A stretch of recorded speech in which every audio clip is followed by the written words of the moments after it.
नमस्ते। आर्यावर्त की कहानियां में आपका स्वागत है। हम पढ़ रहे हैं ईशावास्य उपनिषद और आज बारी है 8वें मंत्र की।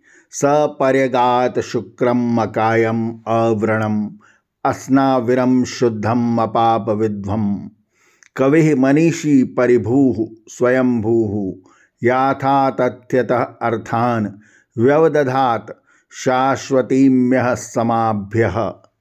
इस मंत्र में परमात्मा के स्वरूप का वर्णन किया गया है। परमात्मा के विषय में दो विचार प्रचलित हैं। एक विचार तो यह है कि वह एक मनुष्य की तरह महामानव है। ऊपर आसमान में उसका निवास है। मनुष्य की तरह की ही उसकी विशाल काया है, महाकाय है। आसमान में ही अपनी कचहरी लगाता है। समय समय पर इस लोक में भी मानव के रूप में अवतरण करता है। दूसरा विचार यह है कि वह काया रहित एक अध्यात्म चेतन सत्ता है। आसमान में नहीं परंतु सृष्टि के कण कण में मौजूद है।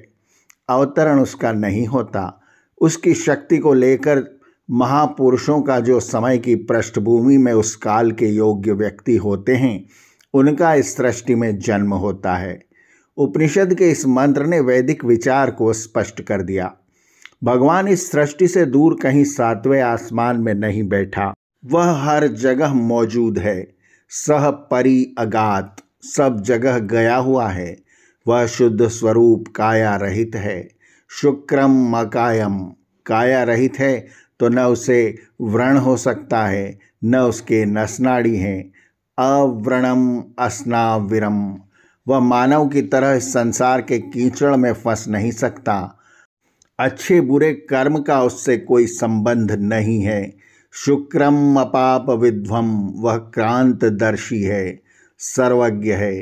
कवि मनीषी, सर्वव्यापक है, सब जगह मौजूद है। स्वयंभूः, अनादिकाल से, निरंतर, वर्ष वर्षांतर से।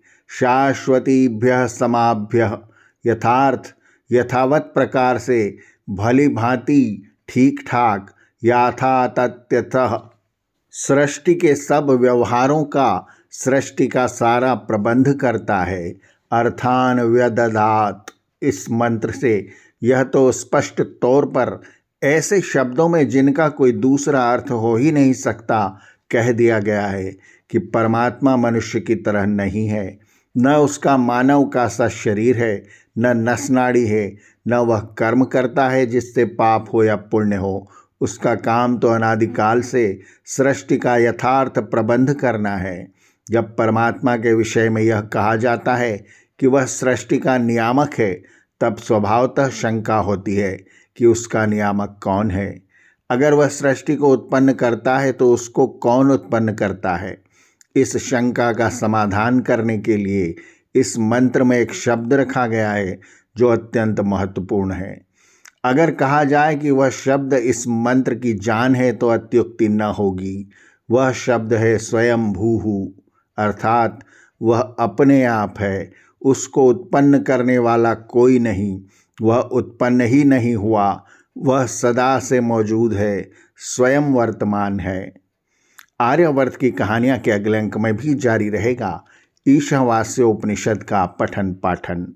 आर्यावर्त की कहानियाँ चैनल को सब्सक्राइब करें और बेल आइकन के बटन को दबाएं ताकि हम जब नया वीडियो लेकर आएं तो उसकी सूचना आपको तुरंत मिल जाए। धन्यवाद। नमस्ते।